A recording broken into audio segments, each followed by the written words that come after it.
낳고 예, 이게요 세상이 아무리 발전하고 의술이 발전해도요 낳는 문제는요 인간의 영역이 아닙니다. 하나님이 해주셔야 돼요. 저는 브릿지 33 플러스 공동체를 하면서요 자녀를 낳는 것이 얼마나 정말 고귀하고 또 그러면서도 얼마나 힘든 것인지를 체험했거든요. 그래서 몇 가지 다양한 케이스를 가지고 은혜를 나누고자 합니다. 첫 번째는 자매의 이야기인데요. 먼저 동생이 결혼을 했어요. 그런데 임신이 되지 않는 거예요. 8년 동안 임신이 되지 않았고 그리고 자궁에 임신이 돼서 많은 아픔을 갖고 있다가 결국은 이제 자녀를 하나 낳고 키우게 되었습니다. 그런데 언니는 더 늦게 결혼했어요. 더 나이가 많아서. 그런데 그 자매는 이상하게 해마다 자녀가 생기는 거예요. 한 명도 아니고 세 명도 아니고 네 명이나. 그런데 너무 고민이 되는 거죠. 갑자기 해마다 생긴 자녀 때문에요. 어떻게 이 자녀를 키우고 어떻게 생활을 해야 되나 너무 고민이 되는 거예요. 그래서 형제가 금식 기도를 40일을 하고 그리고 중국으로 가가지고요. 거기서 자녀를 키우게 됐어요. 여러 가지 힘들고 어려운 넉넉지 않은 시간이었지만 하나님께서 그 많은 자리들을 마련해 주시고 지금은 중학교 3학년이 되어서요. 고등학교를 바라보는 그리고 예체능 또 언어 중국어, 영어, 한국말까지 3개 국어를 할 수 있을 정도로 그렇게 아름다운 소식들이 있었어요. 그런데 또 하나는 그 과학의 도움을 받아서 임신이 되는 경우가 있었습니다. 그것도 쉽지는 않더라고요. 그런데 그렇게 해서 어렵게 임신이 되니까 세상의 모든 좋은 직장 다 때려치고 양육에 전념을 하고 그렇게 해서 아주 열심히 노사님에도 불구하고 아주 기쁨으로 뛰어다니는데요. 저렇게 열심히 자녀 양육을 하려고 했던 사람이었나 할 정도로 그렇게 귀하게 하더라고요. 그것도 하나님께서 다 하나하나 마련해 가시는 게 굉장히 귀했어요.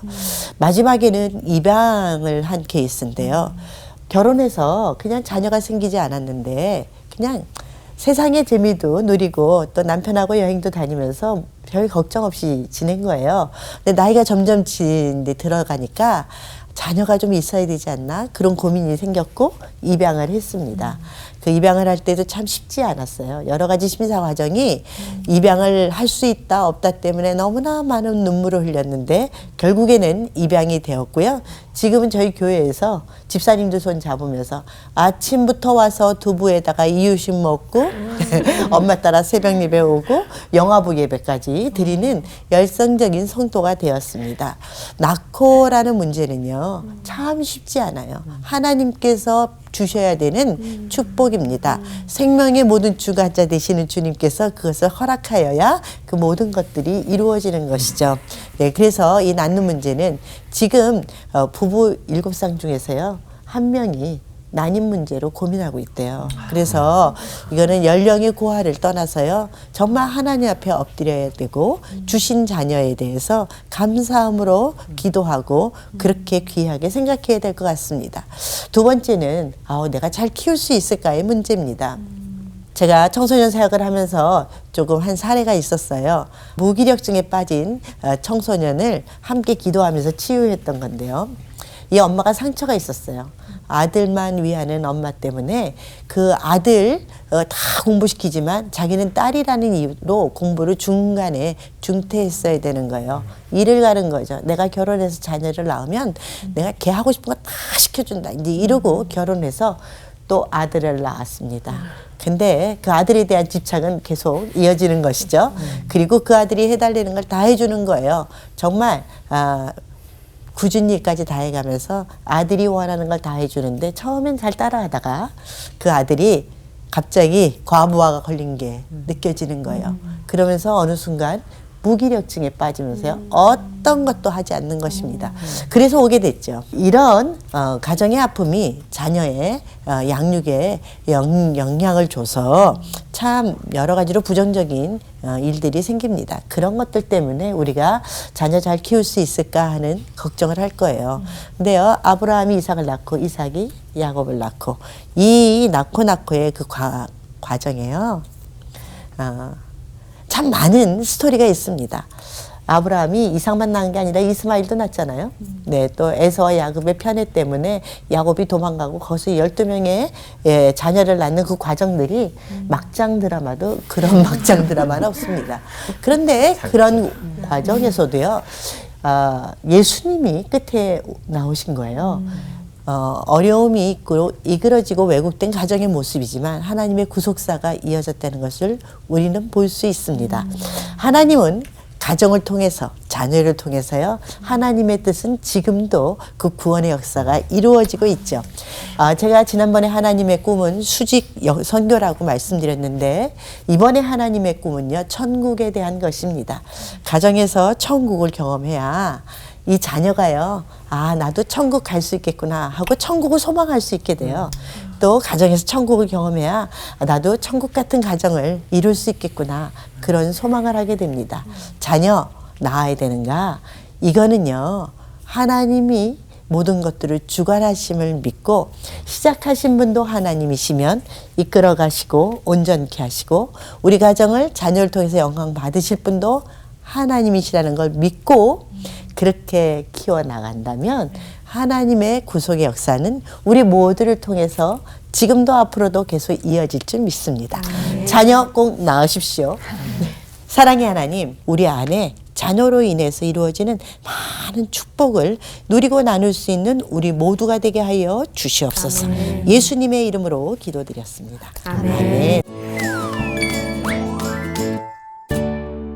솔직히 여자들은 이제 독방 육아를 하게 될 것이고 남편들 육아휴직 얼마나 해주겠어? 그 단어 싫어하세요. 네. 싫어하시겠지만 육아는 현실입니다. 네, 그래서 드리는 질문이죠. 우리 김현실 목사님께 질문 드릴 거예요. 현실적인 질문. 그럼요. 네, 제가 현실적인 질문 쏙 들어갑니다. 네. 요런 부정적인 생각들이 많단 말이에요. 네. 그래서 남편들도 육아휴직 낸다고 하면 또 뭐라 그래 막 많은 걱정들을 하실 거란 말이죠. 이렇게 양육 부담 자체를 피하고 싶은 현실 속에 살고 있는데 이 속에서 우리가 가정이 천국이야 이걸 알려주기가 너무 쉽지 않다는 거예요. 이 현실 속에서 가정이 천국이라는 이걸 어떻게 저희가 알려줄 수 있는지 우리 목사님께서 알려주시면 좋겠습니다. 예, 여기 두 가지 질문이 있는 것 같아요. 독방 육아에 대한 것 그리고 가정을 천국으로 만들어가는 것 이 두 가지를 조금 나누고 싶습니다. 저는 독방 육아는 아니지만 제 경험을 좀 통해서 이 두 가지를 얘기하고 싶은데요. 그때 당시에도 그 아이를 키워주는 보모 같은 분들이 학대하고 많은 문제들이 좀 있었거든요. 그래서 나는 내 손으로 자녀를 키운다. 자발적으로 생각지도 않게 태어난 자녀를 열심히 키웠어요. 근데 제가 몸이 점점 아파오는 거예요. 그리고 한 번은 일주일 밤낮을 못 먹고 못 자는 거야, 이렇게. 머리가 다 하얀 거예요. 그래서 이제 제가 우리 엄마한테 처음으로 엄마 내가 이렇게 아파 그랬더니 한의원에 가서 이제 약을 먹고 그러고 와서 좀 잠을 자니까 이제 식욕도 돋고 그러는 거예요. 제가 신학을 하고 보니까 그게 우울증이었더라고요. 정말 열심히 공부해서요. 좋은 대학도 가고 자아실현을 해야겠다라고 생각을 했는데 시어머니의 시동생의 그리고 제 자녀까지 생겨 있으니까 그렇다고 쌓아놓은 돈도 없고 돈도 없으니까 내가 이제 이렇게 해서 부엌에서 살림만 하다 끝나나 보다. 이런 상실감이 제가 나도 모르게 계속 이어졌던 것 같아요. 그리고 이제 남편 이제 그 출근할 때 쫓아나가가지고 아빠 빠이빠이 해 그러면서 인사를 하는데 젖은 머리 휘날리며 버스 타고 출근하는 여자가 그렇게 부러운 거예요. 젖은 머리 휘날리며 막 버스 이러고 이제 그때 당시에는 뭐 차가 많이 있지는 않았었으니까 그래가지고 어머 나는 이제 이렇게 끝나나 보다 이 상실감이 내 안에 무의식으로 작용하면서 어느 순간 배터리 전원이 나가는 것처럼요 딱 나간 것 같아요. 그리고 이제 병원에서 제가 이제 회심을 한 거죠. 하나님, 저를 회복시켜 주시면 제가 하나님의 가정을 위해서 내가 헌신을 하겠습니다. 그렇게 헌신한 이유는 제가 이제 아파트에 살면서 너무나 무너지는 가정들을 본 거예요. 가정의 모양은 있는데 기능이 없어. 애들이 다 나쁜 짓을 하고 아파트에서. 그래서 이제 그렇게 헌신을 했죠. 그리고 나서 이제 공부하고 막 이러면서요. 이 독방 육아 자녀를 가지고 일하는 사람들이 얼마나 힘든지를 깨닫게 됐고 그리고 이제 며느리를 제가 또 봤잖아요. 저 며느리한테 제가 이렇게 얘기했어요. 내가 이러이러해서 내가 우울증이 생겼단다. 그러니까 네가 또 일하면서 자녀를 키울 때 힘들면 언제든지 나한테 얘기해. 내가 다 도와줄게 그랬어요. 예, 멋있죠? 그리고 네. 후회했어요. 계속 자녀도 봐야 되고 뭐 그냥 계속 밀려오는 일들이 예 그래서 내가 이 얘기를 괜히 했나 그냥 말없이 도와줄 걸 뭐 그런 생각도 했습니다. 그래서 이제 독박 육아 예, 여성들이 자녀를 도와주는 게 굉장히 이게 자녀를 키우면서 일하는 게 굉장히 어렵구나. 그걸 제가 몸으로 깨달았잖아요. 그리고 나서 제 아들을 보니까 부인이 요리를 잘 못하니까 얘가 요리를 해. 그 대신 부인이 설거지를 해.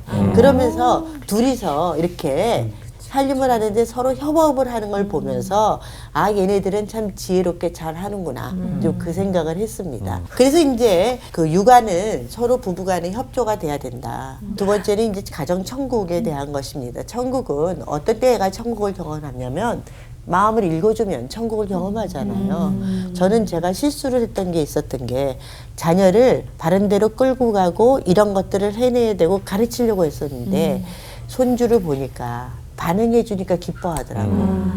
그래서 인격적으로 대하고 반응해 주고 들어주고 이것이 천국 경험인 거예요. 두 번째는 어떤 게 천국 경험이냐면 용서해 주는 거. 그 용서 경험이 굉장히 중요하거든요. 부부가 싸우는 게 문제가 아니에요. 싸울 수 있죠. 갈등할 수 있다고 생각해요. 그런데 이들이 화해를 하고 서로 용서를 하는가. 그거를 자녀들이 보는 게 굉장히 중요하고 엄마 아빠 싸울 수도 있는데 곧 화해할 거야. 이게 굉장히 안심이 되고요. 나도 엄마한테 혼났지만 나도 용서받을 수 있어. 이거는 나중에 예수님께서 나의 죄를 용서해 주실 거야 라는 마음의 회복이 있는 거예요. 그래서 천국 경험은 집안이 평안하고 행복한 게 아니라 갈등할 수 있지만 회복하는 용서의 경험 이것이 굉장히 중요하다.